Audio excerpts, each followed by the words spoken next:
Hey, I am back with another guest on the show, which is super exciting. It's always good to get different people's perspective as well on different topics. And in particular, this topic of gossip is a very interesting topic that I'm discussing with Mike McQuillan, who moved from New York, USA, to Lima, Peru to teach English as a foreign language. Now, Mike describes the last institute where he taught as a golden palace built on top of a toxic swamp. The systems worked and the people were great, but the undercurrent of academic elitism and water cooler gossip undermined the teaching experience. He resigned in protest and now works full time as a freelance public speaking coach. And you will hear as we candidly discuss gossip in the education space specifically. And I ask him as well, why does he think that gossip in the education sector is so bad?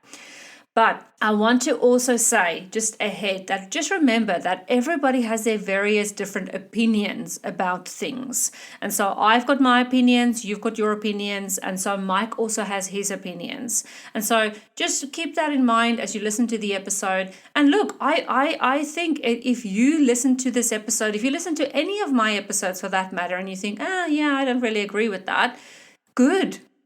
Because there should be some challenging conversations. There should be some things that we think a little bit for ourselves, and we should be challenging this topic of gossip. We should be thinking that, okay, what is good, what is bad, what is not acceptable. And so listen in, tune in, and just keep an open mind as you listen to this very candid conversation about gossip in the education sector, and then see how you can apply that to yourself. Because even if you are not in the education sector, I can guarantee that some things that are happening with the adults when they are gossiping, when they're talking about other people, will be happening in your sector as well, in your workplace. And I'm 100% convinced that you will get a lot of golden nuggets from this interview. So I hope you enjoy it. Leading as a woman is tough, but leading as a woman of faith is next level. However, it doesn't have to be that way.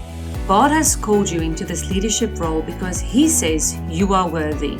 You are His child, and if He qualifies you, who in this world can unqualify you? You might suffer from imposter syndrome and believe you're not good enough, but God says you are good enough. Hi, I'm Rika, Whelan, Christian leader and workplace culture coach, and together we're going to navigate leadership with faith as our foundation. Let's get started. Grab your coffee or water, keep that notebook and pen handy, and let's jumpstart your leadership. Mike, welcome to the podcast. I'm so excited to have you here. Could you tell me a little bit about yourself and your experience with workplace gossip? Well, if I got some gossip for you, Rika, I would love to sit here and tell you my whole life story, but I'm from the United States, I'm currently in Lima, Peru. Now, that's a great story. I guess I'm the best one to tell it. But the context is gossip, is the many careers I've had, really want to talk about education and teaching. I never thought that the teachers would gossip more than the teenage students. But apparently, if it's even close, the teachers still have a slight advantage on more. And I can tell you more about my life story. I've had a lot of different careers, between being in the military and then I have a background in the fitness world. Not so much. I mean, obviously, there's going to be, when you're a fitness trainer, your clients are gossiping about you, but that's how you get business. That's a good kind of gossip. But in the world of education, there's always another conversation about what's wrong with the education system. It's not enough books, the wrong budget. The kids these days don't learn because they're all on their cell phones. One element is the professionalism of the teachers. It'll never be called out, but that is one of many elements that's wrong with education worldwide. Yeah, this topic really excites me because education is my background as well. And for the past 20 years being in the education sector, it's one thing that I have 100% noticed. No matter where I've gone, gossip has been an issue in some way, shape, or form. And so if you can expand a little bit about that education piece. So how or when did you start noticing that gossip was such a big issue in the education sector? Anytime you've got a faculty lounge It's funny because it's no different than the monkey bars. It's no different than the playground. The bigger the place, the more likely you're going to have cliques and compartmentalized. The last place I worked is either the biggest or the second biggest language institute in Peru. We had, I believe, 7 or 8 locations by the time it was all said and done. Then we shut down for quarantine. I haven't been back since. But in that teacher's lounge is pretty big, and you have this area with the couches and the coffee table and the TV, and you know that the people who are sitting there are there not because the couches are more comfortable, but because that's where they like to own, and that is kind of the central headquarters for who's doing what. And that's when people start talking about each other. It's hard to tell who the best teachers are. So we're all, listen, we all want to be the best, and that's fine. But the way some people tear each other down by talking about each other's lives, it, believe it or not, in teaching, you really need cooperation. And it hurts the relationship between teachers, and it hurts the way that teachers grow by learning from each other because of all the envy and different things. And why would you say, because this is a question that I've often pondered, but why is the education industry or sector the worst? Because I've not actually spoken to leaders in various industries, and it doesn't seem to be that bad. In the healthcare sector, it seems to be bad as well. But in the education sector in particular, why would you, if you had to guess, or if you have to, like, I mean, I don't even know that anybody knows the answer, but why is it so bad? This is has a lot to do with the type of hierarchy in the corporate world. If you're the CEO, if you're C-suite, if you're in the management position, the more competent your underlings, the more you empower them, the more you respect them, the more productive they are, the more successful you are. In the education field, it's exactly the opposite. You don't want, we don't have a glass ceiling, we've got a concrete ceiling between those levels. The people in the administrative sector want to keep their position. And teachers don't do themselves any favor. Now, teachers don't get respect from the administrators because administrators want to make sure that they impose, that nobody questions them. So anytime there's any kind of policy, anytime there's bad decisions, and the less they know, the more they insist that they know. Once that happens, teachers know that they don't have those communication channels. They communicate amongst each other. And sometimes it's a good thing that teachers very informally speak and collaborate and come up with good ideas. So sometimes it's good to know. I don't mind gossiping up. If things are happening among administrators that we ought to know about, then we ought to know about it. I say spread the word. But because of the nature of that communication, that we have to keep to ourselves down in kind of the in the snake pit kind of, it becomes that kind of a culture, and that's why we end up turning on each other. That's yeah. I think that was on point. I really like that answer because that's definitely evident, that hierarchy, and there is definitely a culture of not so much in the education industry but in other industries, that we have to empower each other, and that leadership is influence, and that we have to influence people to be better than what they are today. But yeah, I've Yes. actually not seen that in the education field, so that's a really good point. Now I'd like to touch on like expectations. So if if teachers, let's specifically just take the education field, because we've gone down a rabbit hole now, so we'll stick to that. Let's do In it. the Yeah. education sector, do you think that there are enough expectations in place? Like, for example, when a teacher comes on board at a school and they sign a code of conduct, or they don't sign a code of conduct, or yeah, so just along those expectations, or along the lines of the expectations, do you think that there are enough expectations in place? There's not, and what should schools do about that? Well, the formal expectations are very concrete and very cut out. Problem is, those formal expectations are turn in your lesson plans, do your onboarding, and it is the most dehumanizing experience of my professional life. Showing up at boot camp and stepping in the yellow footprints, and yes, sir, shave all your hair off, take all your clothes off, put on these uniforms that don't fit. That was nothing compared to being onboarded because they treat you with such, they're so welcoming and so welcoming with a smile. And the last place I worked, I loved it until I didn't. The people were so nice.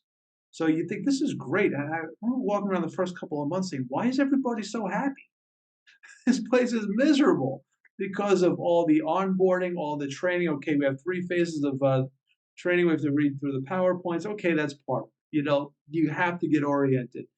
But the pressure they put on new teachers for getting their lesson plans correct and doing proper observations and being observed all the time.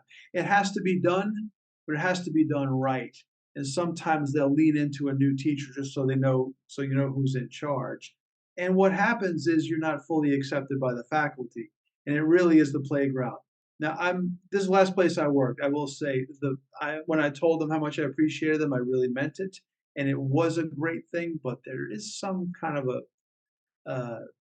there is a stratification. I'm using hand gestures where there's audio here, but it is there's a hierarchy. And the problem there is that, listen, I respect teachers who make a career out of education. The fact is, a teacher with 10 years experience, a teacher with 20 years experience, a 20-year teacher doesn't have double the ability.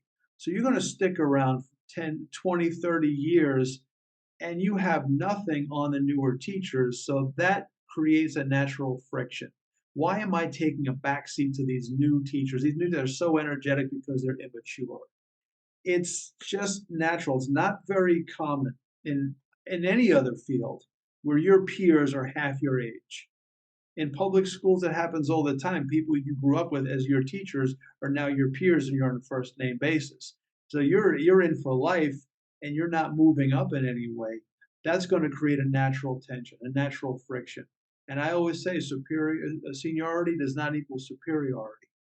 That's great. I love that. I love the insight from someone else who has experienced this in the education sector, because it absolutely needs to be talked about more. So I'm really excited about this interview that we're having. So Yes. this is a bit of an interesting one.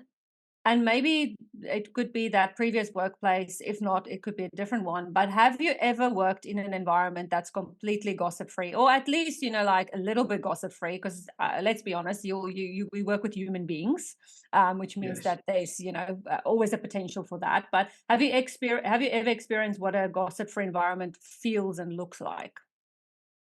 I worked in a place called the Wall Street Institute. It's around the world, Wall Street English, and it's they say it's a great place to work at, a terrible place to work for, because it's a franchise. All the franchisees care about is making money. Used to say it's a sales business, and the teachers and the students and the material are just coincidence. They're in the business of selling. It's a small office environment. I would say in so many ways it's the best curriculum. It's the best way to learn. And hour by hour, it's great. Terrible company to work for because they're really cheapskates and they just do what they don't care about you. But because of the nature of how you teach, I really enjoyed the environment. Wasn't full-time work, didn't pay any benefits, and all that stuff. But in that regard, as far as I know, who knows? They could have been talking about me when I wasn't around. And there were little bits of. I mean, listen. Sometimes you have to warn people. Listen, this guy is. You got to be careful with this one. Sometimes I don't know where the line is between gossip and just protecting one another. But that would be probably the most gossip free. I was there for a year, and it got to a point where I needed something full time. And I'd still be there if I could work it. I actually think they shut down because I wouldn't be there anyway. But yeah, they didn't endure COVID. They blame it on everything but themselves. It was bad business, but great place to be, great curriculum. So when I left there, I went to this big institute. Welcome your family here, and in that new place, the system was incredible. And even when I left, when I wrote my resignation letter, the first paragraph says, "So there's no misunderstanding. Let it be known that my resignation comes as a protest." And then I went on to praise them and say, "I've never complained about your system. Everything is in place. Everything works. You get to the building, security's there to greet you. The lights are on. The building's clean. Everybody's in a good mood. The resource center is stocked with all the materials you need. Your classes are always programmed. Your students are on time. Everything works." I call that place a golden palace built on top of a toxic swamp because underneath you can hear the bubbles. And every once in a while, something comes up. Somebody in high places, and yet there are people on the inside who are spying and gossiping up to the, very informally ratting people out. That's the difference. One is a better environment, the other is a better system. And that place that had that other place, that Golden Palace, most of the time was great. There's every once in a while, and it's under there. Luckily, you're working independently, so let them talk. But sometimes it gets too much because people start turning against each other, and then you can start having people sabotage each other. And you start getting angry for no good reasons. It affects your performance. And that's where gossip and education, even though you're working independently, that can hurt morale. And what advice or what would you say should leaders do if they have, let's say, for example, like the gossip, Mhm. they're gossiping, but they've got someone, because you just mentioned, that they'll uh, it might come out that there was this gossip that occurred, or somebody's in cahoots with the leader, so there's always this one person telling on everyone. Yeah, Sounds like yeah, kindergarten, but I know. yeah. So what advice would you give to leaders, or what should leaders do really in that space if they've got people who's constantly like coming to them, like somebody's like one of their employees is like constantly gossiping to them to give them information about what's like going on, like inside the business? Should we encourage that, or how can they change that, or what's your opinion on that? Really Okay. tough one. I have to think about that. I want to tell you one time where I was semi guilty of this myself. We had a teacher who was an absolute menace and should have been fired. And if eventually she left anyway, but if I had any say so, if someone had come to me, what do you think of this teacher? A student came to me, wasn't my student. She just came to my classroom. She said, "Is this writing correct? Our writing assignments, you get either 1 point or 2 points. That's just how the system is. Every week you get 1 or 2 points." And she got a one, and she showed it to me. And I'm reading this, and this is way above her level. Her writing is way above the level she's in. I was like, this is really good. Then I looked, and the teacher had circled 5 mistakes that were actually correct. And she wrote a note, and these writings come quickly, and you might have 100 of them in one day to correct. If I, they'll come at the same time. And she happened to have enough time to write on this paper, next time follow instructions. Now, I wouldn't have it. That doesn't sound like it doesn't have a lot of time. It sounds like it doesn't take a long time to write that, but to put that extra effort in to slam somebody when her writing was excellent and put in fake mistakes just to slam her and take a point away, this one's a little bit disturbed. So I told the student, wait until, because the class was 7 to 8:30, and then the next one was 8:45. I said, wait till 8:45, so the bell rings, the teacher's in her classroom, then go up to the office and show it to them. The students have a right to complain. So I'm just saying use the system. I'm not like burning anybody, being underhanded. But I did let this student know this teacher is a problem. So you're doing everybody a favor by reporting this. It's not about getting that extra 1 point. It's about this teacher needs to face some consequences. But this is really professional misconduct. And if you're reporting misconduct, you're doing your job by letting people know that this is happening. In that sense, okay, if you're reporting misconduct, what I say is what goes on in that teacher's lounge stays there unless there's like some real harassment or something that, but as far as how people conduct themselves in their private lives, they shouldn't know. If you got someone constantly ratting people out, I've got to think about that. I don't think that's the real problem. I think it's when the leaders are reaching in to find out things. Yeah. I was just thinking when you were talking about that, absolutely needs to be a balance between ratting someone out and actually, like reporting misconduct. Because if somebody is really actually doing the wrong thing, that could ruin the reputation of the school or the organization Yeah. or the student, then 100% Yeah. that should be reported. I agree with that. And I think then here comes the fine line between somebody just constantly going to the leader or the boss and constantly just telling on others. I think that it's the leader's responsibility to then say to that person, look, thank you very much for reporting that, but I don't think that that's relevant. I don't need to know that.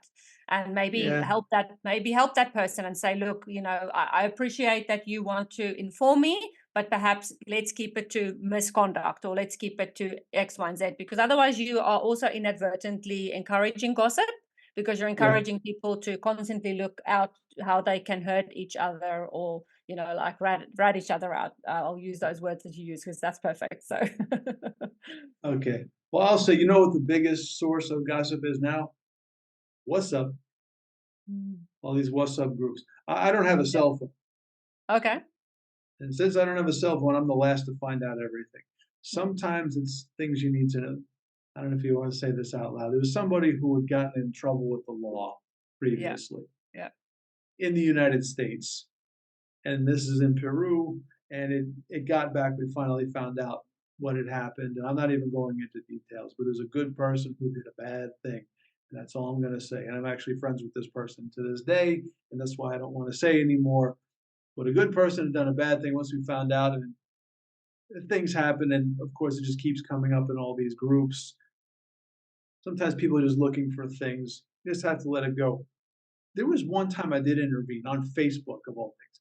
One of the custodians, one of the cleaning staff, female, a woman on the young lady on the cleaning staff, really short, and she was able to kind of just lay. She was taking a break on like in the ladies' room, and she was like on the sink using her phone, and she was so small she was able to like fold up into this little space and take a little break. Someone took a picture of her and put it on Facebook, and look at these people who clean. And it went around everywhere. People were trying to get her fired just for taking a little break. Who knows? She could have, well, she should have been cleaning toilets or something. And I saw that, and I chimed in. I said, "Don't you ever set foot in my classroom." So they are the hardest working people in this building. They do not get paid a fortune. By the time the teachers show up with a cup of coffee in hand, ready to go, the custodians are already at work keeping that building clean for you. The mess that you make in that bathroom, they are there every hour cleaning up after you. So don't even think of showing up in my classroom if you're going to do that, if you're going to talk about people like that. So that was my superhero moment. I get to stick up for that. I don't know if she knows that I did that, but I don't care if she knows. Yeah, absolutely. Because gossip can just get out of hand. It's like a wildfire. And so if we've got the opportunity to stop it spreading, then Yeah. I 100% people should be taking the opportunity. And, specifically leaders who I've spoken to, they've got this thing that, well, gossip is just the norm, it's going to happen. We just have to manage it. But, in my opinion, is it will only be the norm if you tolerate it. And Well, in it that also instance, depends. yeah. It also depends on what they're doing, because sometimes you need to know. Sometimes you've got people who have bad intention. I'll tell you one time where I was not even guilty. I was the one. I'll proudly tell this story. One of our directors got fired for no good reason. Something happened where students got caught cheating on an international exam. Like I said, the system is so good here, in that institute, that the exam administrators saw the results and said somebody cheated on this test. It was that good. And the way they were able to tell is that this is a language test where you'll have four answers that could be correct. Where, like, for example, I blank to the movies. A basic student would say, I go to the movies. I go to the movies I blank to the movies 3 times this year. Okay. A basic student would say, I go to the movies. An upper basic would say, I went to the movies. And an intermediate student would say, I have been to the movies. Right? So you're present perfect. So all three are logical. They know that a basic student is going to put, I go to the movies. But it seemed like somebody got it correct that shouldn't have. And like 5 other students got it right. So they look at the seating chart and say all the students that got it right sat in the same cluster. So they go back to the camera, find out that the teacher had walked out of the classroom. First, she was texting that she was stuffing her face eating bananas. She claimed because she's a diabetic, but whatever the point was, that was her excuse. What happened was she went to the teacher in the next classroom and said, "Can you keep an eye on my classroom?" So he's watching both, which you're not supposed to do. So once they found out, they fired the teacher. The other teacher was this big shot union guy, and our teachers union, which I did not belong to, another gossip source, by the way, the most useless union in the history of labor. I used to say, move the institute to a mining camp and I'll join the union. I don't need a union speaking for me. I'm a grown up. So this teacher, who's also head of the union, wrote a letter to somebody saying, I'm a union head and I didn't authorize this. Nobody talked to me. So then the legal department looked and said, who is this guy? Why is he involved? They found out that he's the one who walked out of his classroom to watch both. So then he got fired. Then they said, what's going on with the leadership here? The director got fired. Now, the director was awesome. She was just one of the greatest people I ever worked for. I didn't even have a great relationship with her because I was kind of new. And it's like we were talking about, but I respected her. It was kind of a tension, like you knew it would get better if she had stuck around. So I was really bummed about that. I never really got to work with her, but everybody respected and loved her. And when she got fired, we were all pissed because the person who replaced her was the biggest demon, the most reprehensible person I've ever met, let alone worked for. But I said, what happened? So I went to somebody in the higher up. I said, what happened here? So he told me the story. I couldn't wait to tell everybody. Not because I wanted to just gossip and say, oh, I have a story. I wanted people to know that this is what's happening. Number one, because this person was the worst teacher I've ever seen, certainly at that institute, the worst teacher. He was so self important. He would sit at his desk, cross his legs, and read out of his book for 90 minutes. And that is not how you teach anything, let alone a language, a second language. So people needed to know. Maybe I went overboard telling the story too many times, but people needed to know what really happened. Because if not, people are going to speculate. And that's the worst kind of gossip. It's one thing to spread facts. It's another to spread rumor and speculation. It's even worse. So that's me telling a story so people know the truth. Yeah, I was proud of the fact that I found out. So yeah, okay. I'm not completely Mr. Clean here, but I wasn't talking about people in the workplace. Now, it's important to, I think, recognize where you've come from, because I'm also very open about the fact that I used to be a gossiper. It was only really later on in life that I decided that I didn't want to gossip. So thank you for sharing that, because I think it's important for everyone to understand that neither of us are like perfect. Both of us have Yeah. gossiped. And sometimes you make those decisions because you feel like there is a reason behind doing that. So um, now, can you share, like, from your experience, what is it like to work, or let me reframe that question. What's the most frustrating thing about working in an environment where there's gossip? I always say that the most toxic person in any work environment is somebody who thinks that they're in charge when they're not. And I have to say, the last place I worked was really good about that. You knew who was in charge, but at the same time, there were people who jockeyed to be to feel powerful by surrounding themselves with people who wanted to hear the stories. Usually, I mean, I don't like to talk about people like this, but you're a loser if you're sitting around talking about people you work with for no good reason. It's one thing to report misconduct. Somebody's doing something, stay away from them. They're bringing drugs into the place, so don't be near them because they might get busted. They're showing up high, they're showing up drunk to class, which does happen, especially in the virtual space.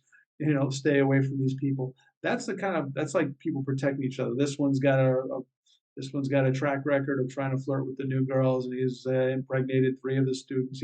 These are things you need to. It really does happen. These are things you need to know to stay away from people.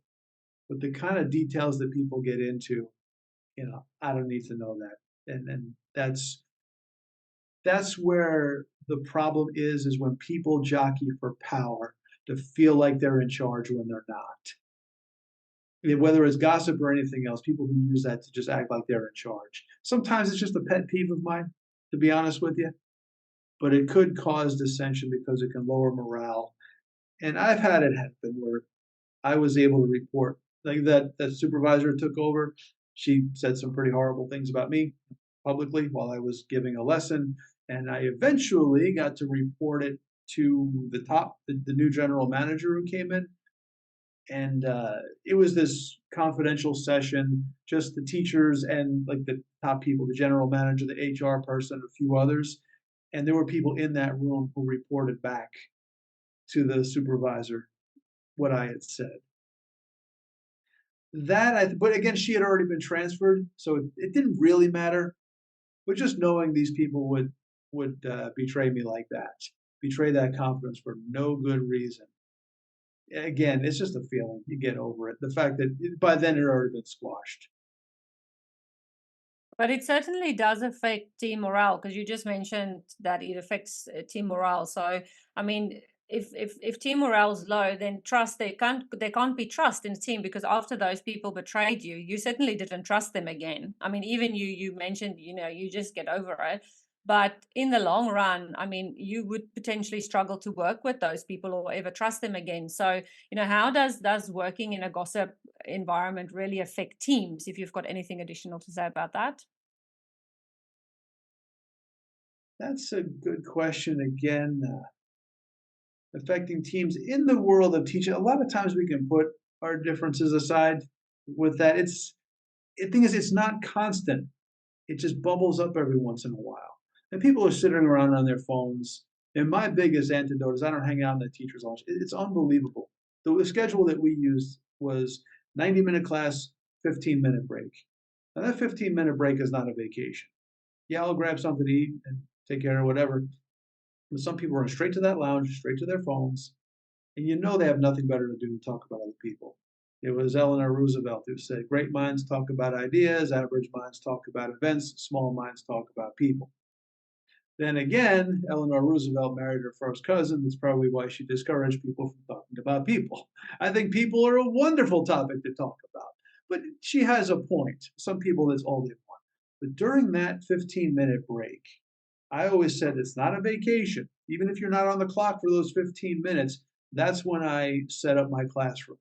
Because the classroom is set up by custodians to make it easier for them to clean the room, not for you to teach your class. So set it up your way. And that's what I spend part of my time doing. And I make sure that when the students come in, I'm already there. And some teachers will wait for the bell, then come walking in with their coffee cup. Now, I can sit here and name names and say this one does that one does this. None of my business. Now I just know I do what I've got to do. I know that the right people will appreciate that. That's how I fight it. Is don't be there. This way they talk about me. It's like, what's up with Mike? He's in his classroom 10 minutes early. That's what I want people saying about me. So it could work both ways. It could work both ways. People get together, say positive things about you, they have nothing else to say. It's not always a bad thing. If people talk about each other, that's fine. There's a line when it's hurting to somebody's reputation, or it's the same people constantly. I'm just thinking of certain people right now, but let the wind blow them away. I mean, you really can't let it ruin you. Absolutely. And if you had to think about like putting an employer shoes on, and you think about all the experiences you've had and all the places you've worked, what do you think employers are getting wrong when it comes to either dealing with workplace gossip or not dealing with workplace gossip? And in a sense, like you mentioned, just let it flow by, or like you can't let it bother you. And some of the leaders who I've spoken to have said, well, just ignore it, it's going to blow over. um, do you think or employers should have that vision or viewpoint, or should they be more like, no, when we're going to deal with this and we're not going to allow it? I say this: if you take over as a leader and you're just getting to know your people, judge slowly on the people you can trust. Because the first people to come to you and say, well, let me tell you how reliable I am. Let me tell you how I am the better employee. Let me tell you, don't believe them. Maybe it's true, maybe it isn't. And I can talk about in the military. I don't like to put Marines under the bus. I'll just say very briefly, leadership changes over very quickly. So you know that when you take over in a leadership position, you got people who've already been working together. And you can't always trust who says, "Oh, this one's a good person. This one's can be trusted. This one's more competent. This one is." I had somebody who was senior to me, but we were the same rank, but he was like half a step ahead of me because he'd been in longer and he was older. And we had some tension there because when the new leadership came in, I was like, well, I'm superior. I'm better. I was always telling I'm better. I know everything better. But as time went on, the accolades piled up and I got the attention. I can go into more detail on that too, but I was my first experience being 20, 21 years old and seeing this firsthand where somebody, oh, let me run to them. I'm the one you should be favoring. Like, don't believe it. The people who run to you trying to brown nose to you or show off to you like I'm the one, judge slowly, make your own decisions. Don't let anybody tell you who you should hold in a higher esteem. Just everybody has a blank slate, and you'll be surprised at who really rises to the top. Thank you so much, Mike. That was a really, really insightful conversation. And so, just to finish off the interview, do you have any final words that you want to add about gossip or anything like that? And then, where can people connect with you? Well, I just want you to know, Rika, that I can keep a secret. It's the people I tell who can't. And if you want to find me, my website is FitPresenter. You can gossip about me all you want as long as you mention my website at the end. It's fitpresenter.com. It's fit-presenter.com.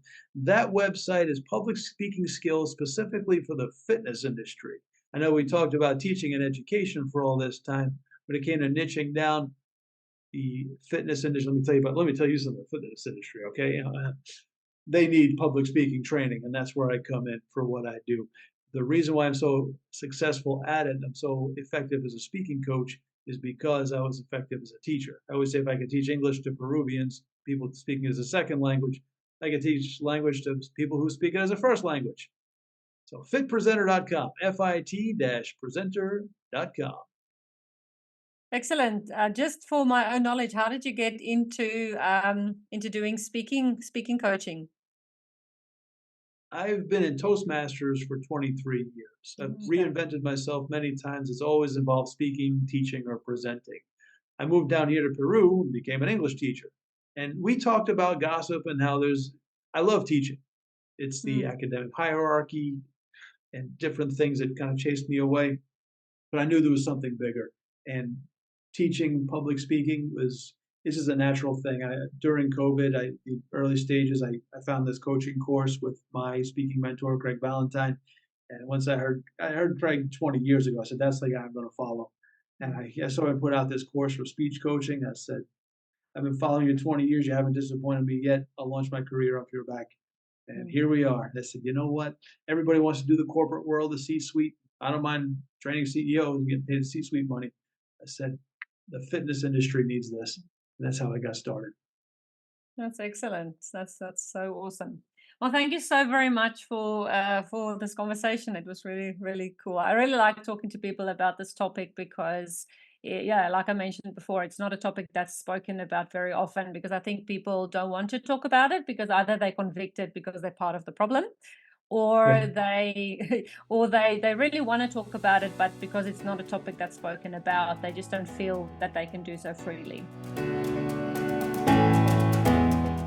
Thanks so much for listening. If this podcast blessed you in some way, the number one way you can thank me is by leaving a review. Your feedback means the world to me and lights me up every single time when I read it.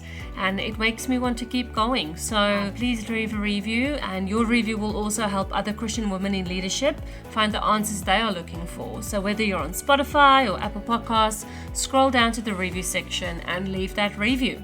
Then head over to womenoffaithinleadership.com and join our free Facebook community, and I look forward to engaging with you there.